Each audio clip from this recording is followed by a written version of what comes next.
Hello, hello, hello, and welcome to another episode of Woman Unfolding. Tonight, I have my beautiful co-host, Aretha Taylor, and of Hello, course, hello. hi. Hi. And if you're tuning in for the first time, my name is Dr. Clover A. Perez. So we are truly grateful to be able to come to you this evening and to just spread some good vibes and just to fill you up, wherever you may be feeling weak.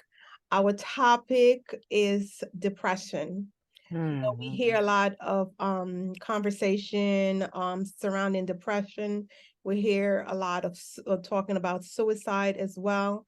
And, Mhm. depression is so prevalent in our society. So, and I myself have had my share of depressions.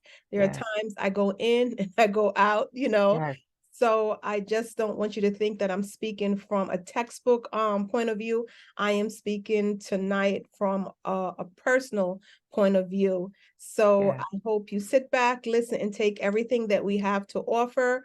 We are not doctors, so we just want to make this quick disclaimer. We're not Mhm. doctors, so do not opt out on what your doctor tells you to do. Surely you can incorporate some of the things that we have done, right, to help us Yes, deal with our depressions. But at the yes. end of the day, please stay true to what your doctor recommends. So, Aretha, you ready? We're gonna kick off. Yes. So, I listened to a Depression. video Mhm. that you spoke about depression, and I thought that was so interesting because oftentimes we don't hear these conversation, especially within our circle about Yes, people are actually dealing with depression. And I think it's a topic that we kind of skirt. We don't really want to talk about it because of the implications behind it or what people may think about us that we are depressed. But the truth is this that, sometimes we need to be a little bit more transparent. I can come up to you and I can say, how are you doing? Right. And you can say, well, I'm doing great, when really and truly you're not. You kind of yes. dancing around your story. But I think that if I would have came up to you and I said, oh, you asked me how I'm doing. I said, well, you know what? I'm not doing good today. Mhm. And I think that gives you an opening to say, well, you know what? Likewise, I'm not doing good today as well. Right, And it start open up a conversation where we can share. And right. for me, listening to the video that when you were preaching and you was talk about depression, that opened me up to say, well, you know what, this is a great conversation and this is Mhm. a much needed conversation because I have dealt with depression. And as I said before, there are times that, I go in and go out, for quite a long time. I Mhm. lived under those dark clouds. And Yes, it's such a wonderful thing to come out in the light, yes, and yes, smell the roses. So yes. yeah, so I would love to hear, or you can expand on Mhm. that video that you spoke about the depression. Depression is also it's generational. And I remember my mom being very depressed. And I didn't realize it until I became an adult. And I saw that in her, that she was depressed. And her depression came from so much trauma that she did not deal with, Mm-hmm. and layers of trauma. Having to raise 8 children on your own, and dealing with your stuff, it's a lot. And being Caribbean, my mom is Jamaican and so am I. They don't deal with that. We don't talk. Caribbeans don't talk. We don't express our feelings. We don't express what we're going through. There's a shame to telling people that you're depressed. There's a shame to tell people what you are actually feeling. And so now you're forced to carry that and to suppress that for years upon years upon years, and not dealing with it, not speaking about it. not releasing it, because speaking about what you're going through and what you're feeling is a release. And it is also a form of therapy, as we're doing right now. Many a times I'm speaking with individuals and I'm learning that they've been depressed. And in having conversations with them, ongoing conversations, it helps them go through what they never dealt with. And that's what helped me through my years of depression. As a child, I was depressed because of my trauma, my sexual abuse, my having a child when I was 16, being homeless for 4 years, the physical abuse by my mom, the emotional abuse, the mental abuse. So it's a trauma, and you become depressed. You carry this with you into your teenage years, into your young adult years, into your adult years, because you never dealt with it. Right, right. And so it's layers. It becomes layers, and it's a heaviness. And you can't explain where this is coming from, because you don't realize where it's coming from until you finally sit down with yourself or with someone close with you. That's what took place with me when I sat with my sister and we had a conversation. And that's when she told me at the age of 1.5, I was given to someone else to be raised. And it made sense because I don't remember my siblings at a certain time in my life. And she said when they used to come and visit me, I was sad. At that age, at that young age, I was sad. And I carried that with me. And I always had a feeling of abandonment. Mm. That's where it was coming from. Right, right. It's often said that depression results from a chemical imbalance. Mm, But that figure of speech doesn't capture how complex the disease is, right? mhm, I, you know, we as African American, I'm going to say that too, mhm. because, our upbringing and we normalize Right. depression, right? We don't even, first of all, we don't even identify it as Right. depression at all. Exactly. We just identify it, oh, this is normal, right? It's our normal day of life. This is Mhm, how we're supposed to feel.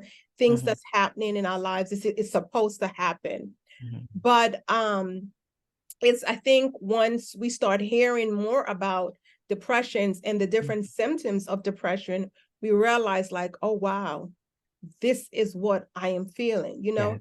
I never I grew up as, just a lonely child, right? Just a lonely Mm, child.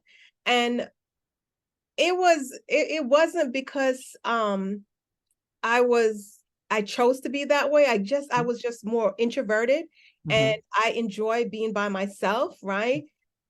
But I wasn't depressed. mhm, A lot of people would look and say, okay, well, she's depressed. No, I wasn't depressed. I like mhm, being by myself. mhm. However, I think what happened is when my son passed away, Yeah. that's when I really felt a feeling that I didn't understand what it was that I was feeling, right? I didn't have any form of reference. Mhm. I knew that it felt like I was in a country, right? That I didn't want to be, and I wanted to come home, but I just did not know how to get home. Wow. Wow. I was in a country that I didn't want to be and wanted to come Right. home.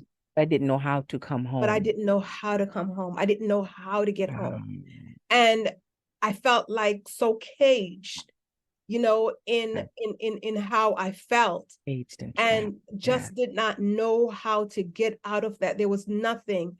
And Hmm.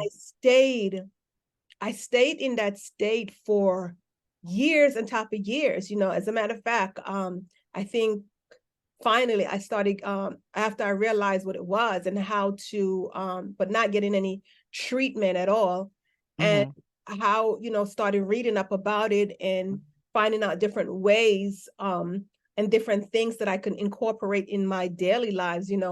That's when I realized, I said, okay, I need to do these things. And slowly I started coming out of that depressive state. What are some of the things? Can you But share one that of with the us? things that going out in the sun, Mm-hmm. going out in the sun, because you're living in such a dark place, right? Well, for me, it was very, very dark. As I said, I felt like I was living Yeah. underneath the clouds, and it was so dark. So when I went out in the sun, I felt so good. I felt like I was alive. I also love to sleep. Mm. Okay. So I had to cut back on the sleeping, Mm-hmm. right? Every time I felt like going to sleep, I would grab me a bottle of cold water and I would Mm-hmm. drink it to kind of wake me up, Mm-hmm. right? I would do those things, or I would go into the shower. And even if it's wintertime, instead of taking a hot shower, I would take a cold shower. As a matter of fact, I would take a warm shower first, and then I would rinse off with cold water, kind of wake me up, because it was almost like I was living outside of myself, if that makes sense. Yes, yes, yes. So those are things, those are some of the things. And I had to push myself. As I said, I am a very introverted type of person, but I had to push myself to be around people, to start a conversation with them, to be more open, and those are the things that kind of helped me. And also, believe it or not, it was someone that a friend that said to me, start writing, start journaling, write about exactly what you're feeling, Yes, write yes, those things that you felt. And yes. later on, I'm going to read something, and I wrote it in 2018, right? 2018, I wrote this, and I'm like, oh my God, that's how I felt. But as I was coming out of that depression, I felt so liberated, like a brand new person. Mm-hmm. Yeah. Mm-hmm. Well, I'm not going to say mine because I don't want to claim it. Okay. That feeling of depression started coming back when I moved to Jamaica part-time in 2020. So I would say it hit me in September of 2020, right? And it wasn't until maybe about 5 months ago I got my breakthrough. And I got my breakthrough in some similarities as far as my walkings, going to the ocean, Mm-hmm. speaking to the ocean, speaking to myself daily, because it became so heavy because of this transition um was so hard for me emotionally and mentally. It was so, and financially, very hard for me. Even though I was born here, I wasn't raised here, right? I left this country when I was 7 years old. So coming back was like, whoa, what is this? There's so many things I didn't know, and I had to learn. I'm still learning the country, the culture, the people, the system. And I became very lonely and felt very alone. And that's when it started hitting me, the heaviness, that depression. And I would literally sometimes, I fought to get out of the bed. It was so hard for me to get out of the bed. And I love taking naps.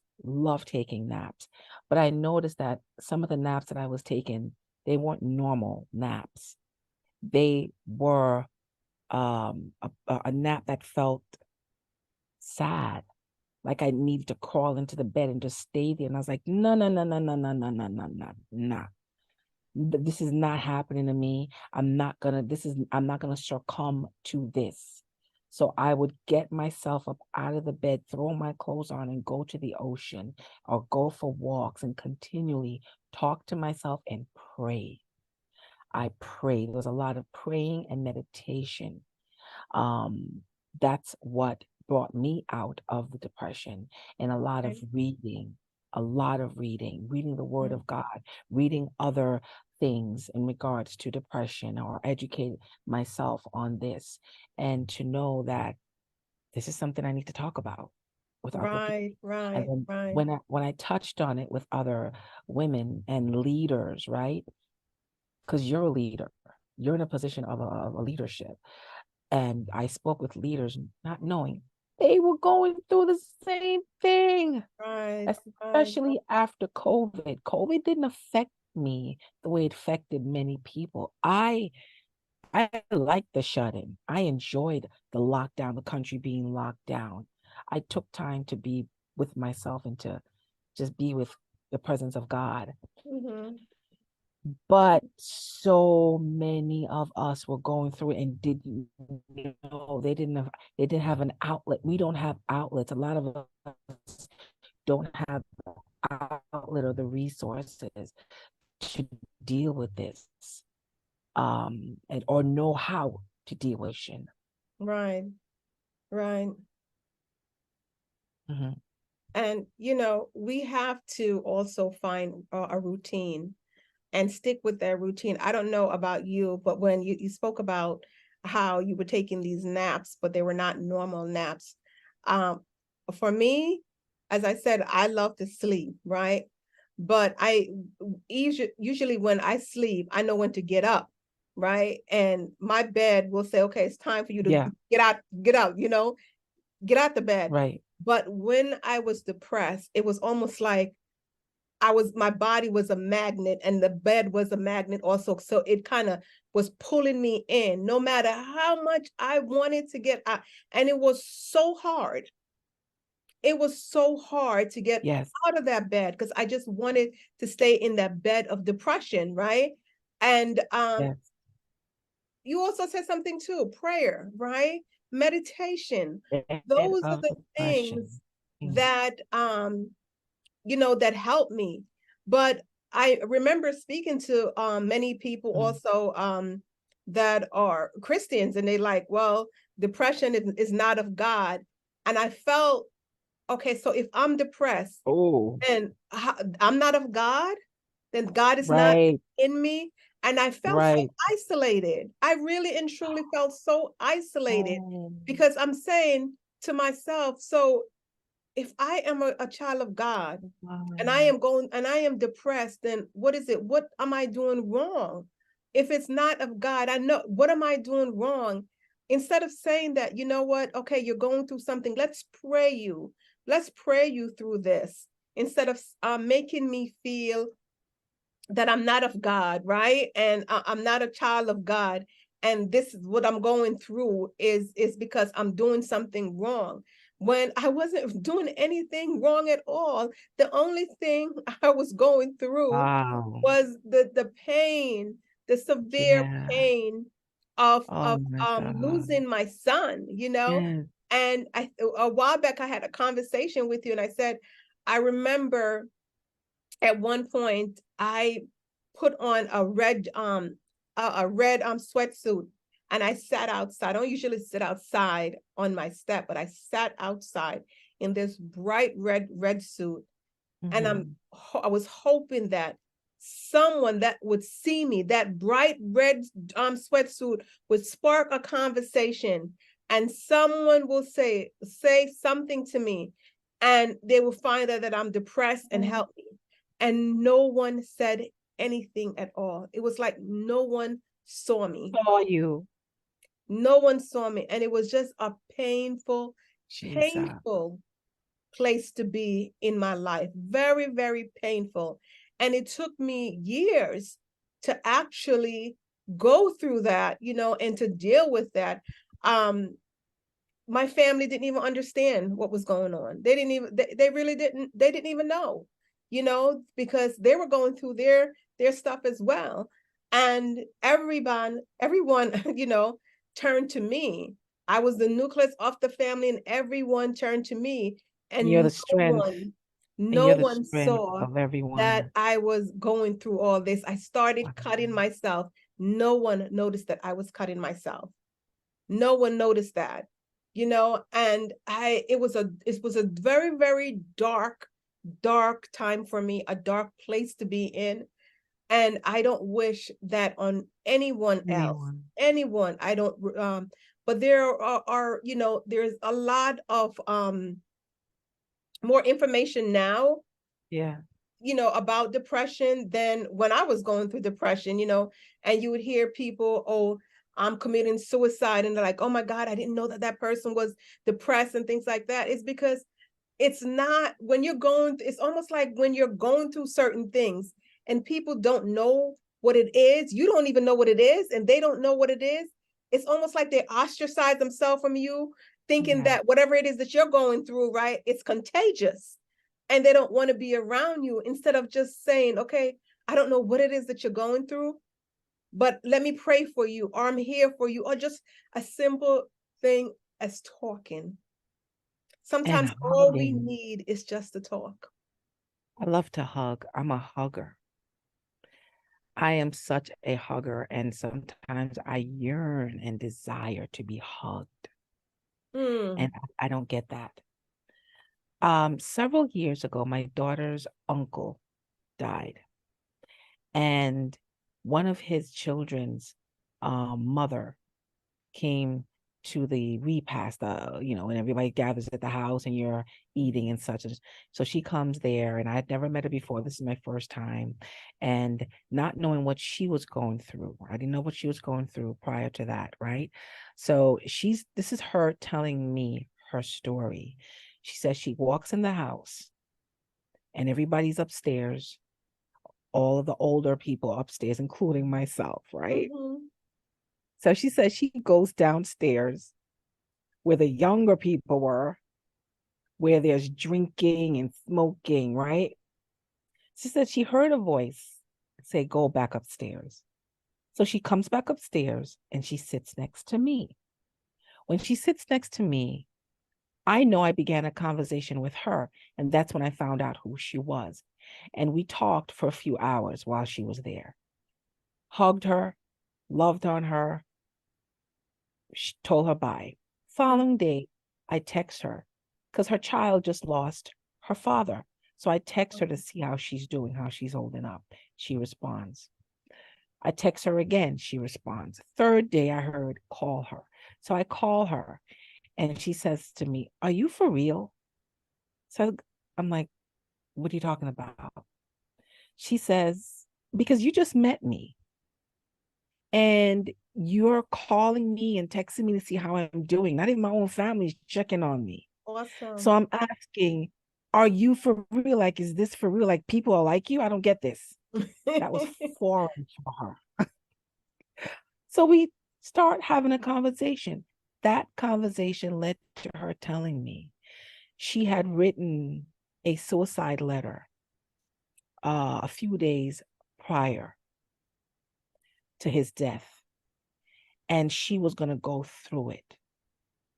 And she said, even after the death and being at that house, she was still going to go through it. She had made up in her mind. She was still going to do it. She said, when I sat next to you and you began speaking to me, you said, up until this day, I don't know what I said. She said, Mm-hmm. you said something to me that changed me. Wow. She said, it impacted me so much. I'm still here. I'm still alive. And as she's speaking, I'm crying. She says, thank you for being who you are. Never forgot that. Mm. Because we don't know what a person is going through. We don't know if that person is contemplating suicide and is Right. ready to take their lives. You have no idea. So even if it's just a simple word, simple gesture, a loving gesture. If I say I am a God-fearing woman, I am Christ-like, I'm a believer, I'm supposed to carry him in me, that love of him in me. That love is supposed to show everywhere that I go, in my smile, in my Right. voice, in my attitude, in my work, everything. That is supposed to make an impact on other people around us. And when you said you want to be seen and no one was seeing you, sometimes this is how I feel. When I'm in New York, I'm watching people in the subway. I've seen people crying.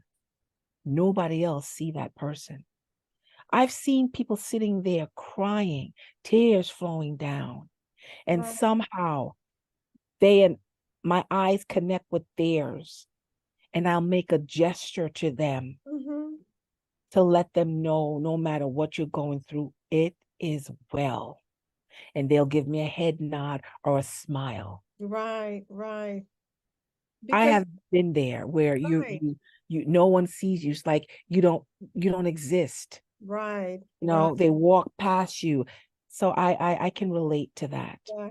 And because you are, when you're going through a difficult time and you Mm. feel like you're not seen, and Mm. once you come out of that, it's almost like your eyes just zoom in on people that are going Yeah. through the Yeah, same thing. right, right, It's so right. easy for you to identify it and then just show love, I have my girlfriends, right? It's four of them. We do what's called Tuesday check-in. Mm. And every Tuesday, they will send, everyone will and answer. It's a group chat, checking in, Tuesday check-in. And we check in on each other every Tuesday. Mm. And this has been going on for over a year now. And so when one of us does not reply, or or if one of we know that if you're not feeling good or something is going on, say so, and Mm. then we can all come together and talk about it, because we don't want the person that's going through whatever to ever feel alone. It's Mm. easy to just write a text and say, okay, hey, I'm okay, or happy Tuesday or whatever, or send an emoji. But it's another thing to say, okay, well, you know what? I'm not feeling good. Can we jump on a phone call, and talk about what's going on? And I think that we need to check in on people more often. We need to, and I think if we do Absolutely. that, then we will find out when people are dealing with issues in their life. They may not want to talk about it, but there's signs, right? There's signs. If a person used to have a bubbly personality, and all of a sudden Yes, person is not that way, or right, they start to give away their things, or you see that they're losing a lot of weight, they're losing their hair, they're just the way that they look, they're not upkeeping themselves, right? And they don't want to hang out, they don't want to converse. Those are signs to right, say, okay, well, you know what, these are right. some red flags. We need to find out what is going on with that person. And Mhm. I think that if we do so, then we can help someone that is going through, whether we are knowledgeable to help that person, but at least we can point them in the direction, right? Or even go with them to see a Mhm. doctor who can Mhm. say, okay, well, you know what, this person may need to see a therapist, this person may need some medication, because there's some depression that is so complex that you need medication. You really Yeah, need medication. You cannot deal with it by yourself. I yeah. remember I went to see uh, a therapist, and the minute I walked in the room, she said to me, she says, I see sadness all over your face. All right. Mm. And she gave me these pills to take. And I said, wow, she didn't even talk to me. She didn't even sit down and find out what was going on. And for me, that would have been more helpful than her prescribing pills to me, because I'm not the Yeah. type of person that likes to take medication. And Wow. she gave me the pills, and I never took them. I never took them. I said, wow, I don't want to take them and become dependent on them On or them. be Mhm. addicted to it, Let Mhm. and I tell you, when God have a hand on you, when he has his hand on you, there's Mm. certain situation that the devil may Mhm. want to cast on you, but God Mhm. says, not my child, not Mhm. my child. Because there are so many crucible moments that I had that I could have taken my life.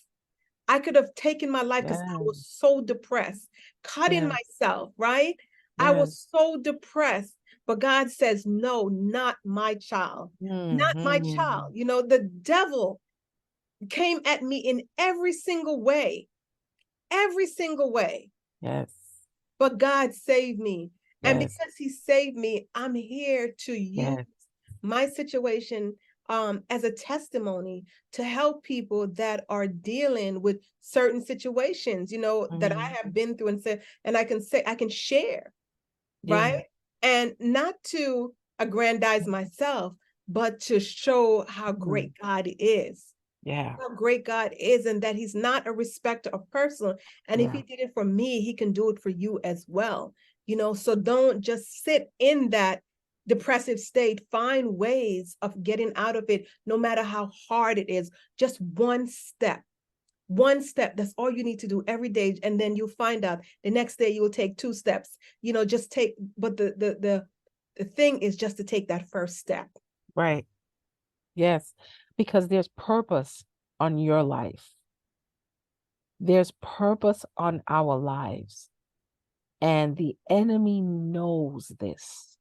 And he will do what he can and try what he can to take us out. Several years ago, I was in Trinidad. I was on a mission assignment there. And what was supposed to be 7 days, not even, I was supposed to do like 5 days, turned into 2 weeks, going on 3. I had gotten very sick when I was there. I got pneumonia and I came close to dying. But prior to me finding out that I had pneumonia and going through the sickness and the illness and all of that, I remember so down and trying to figure out, why is life so hard for me? Why is life so difficult for me? And I said I was going to take my own life when I got back to the States because I didn't want to do this anymore. I was tired. I was just tired of living. I was tired of going through hardships. And I was battling with that voice. And I heard a small voice say, what do you think will happen if you take your own life? So then I said, well, you take me. You take, and you take care of my daughter, because I know this is going to devastate her. You take care of her. And then there was another voice that said, no, you're going to take care of her. Amen. You Amen. Look shall at live God. and not Yes. die. And I fought through that battle for the 3 weeks that I was there. And I share that with my daughter, that part of the contemplating the suicide, because the last time I contemplated suicide was I was a kid. I was a child. I was like maybe 13, 14 years old. And I shared that with her. And at the time I was in Florida when I shared it with her. When she got back to New York, she called me crying. Her voice was trembling. Mm. And she says, Mommy, I cannot imagine my life without. Without you. Wow. I cannot imagine that. And she cried and I started crying.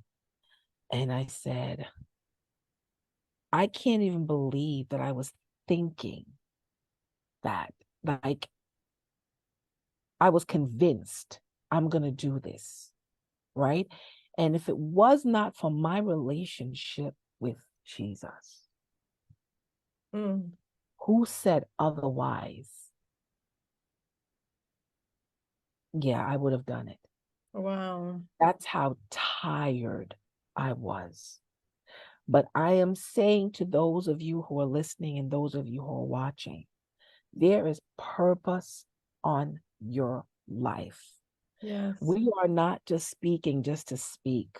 We are speaking from our own personal experiences, our own feelings, our past experiences. We have been there. I cannot even imagine what Dr. Perez have gone through losing a child. I cannot imagine what that felt like and having to go through that alone. I mean, we know God was with her, but as far as other human beings being around her and helping her and praying with her and supporting her and encouraging her, she went through this by herself. Right. So we're saying to you, there is purpose. You have purpose. You have purpose. Yes, definitely. Definitely. So I spoke about journaling, and one of the things that helped me, and I'm going to read it to you guys. Please do. This was written in, I have the date 7/17/2018 at 9:57 a.m. And what I did, I looked at my depression as an enemy, Mm, also as a friend. wow. And what I did, I didn't look at it as something that I could not identify. I wanted it to be tangible. Mhm, So I made my depression a person. And the person for me was not, and you can do that as well. I made the person a he. And I'm going to read what I wrote in 2018. mhm, It was midnight when I heard the familiar knock on the door. It was my old friend, depression. Chronically confused, I pondered, should I ignore the knock or should I let him in? I opened the door because, truth be told, I enjoyed our private times together. mm, I enjoy the deep sense of longing, the one that moves downward to a penetrating ache in my heart, the kind of longing that leaves me to ask, is this all there is to my life? Suffering, depressed, feeling lost and lonely even in the midst of a crowd. Wondering, does anyone notice? Can they see the pain in my eyes, the cuts on my arms, the thinning of my hair? Does anyone care? Or am I too far gone? Hello, my love, said depression. I haven't visited in a few days. I can imagine how much you miss me. mm, I said, yes, it's been a few days. I'm glad you came to visit because we really do need to talk. Have a seat. We have been together for 10 years. You came into my life at a time when I needed you the most. You were very charming, seductive, yet at the same time, very destructive. For 10 years, you manipulated me, abused me, and stole my identity. You trapped me in a web that I didn't know how to get out of. I was in the abysmal of pain, and you loved it. Tears rolled down my cheeks, tears that spoke of forgiveness and love. Forgiveness of what I allowed him to do to me, and love because only through being with depression that I found love, joy, and hope. Love, joy, and hope came along one day while depression was visiting someone else. My mm, 3 new friends saw the pain in my eyes and set on a mission to steal me from depression. My 3 friends allow me to go deeper and deeper into a period of self-investigation. mm, As I leaned to hold grief in the light of truth and heightened awareness, I experienced a new outpouring of self-love and the love of God. I poured out my sorrow, confusion, and daily wrestling matches with life. Through this cleansing, I found a sense of relief. I surrender all the pain and rechristen myself with love. As I surrender my grief, fear, blame, and guilt to the flame of what is, I was able to end my relationship with depression. As I released the pain, a ray of light began to poke through the dark clouds where I have been living for 10 years. I began to feel a pull towards the light as urgently as I felt the pull toward the darkness. I emerged strong and free. I now awake every morning with a sense of clarity, a sense of direction. I now travel the road of purpose with my 2 new friends, no, with my friends, I should say, love, hope, and joy. From time to time, I do find myself visiting depression, not to renew our friendship, but for the purpose of freeing someone he has seduced so they can join me along with hope, love, and joy. So I wrote that and Wow.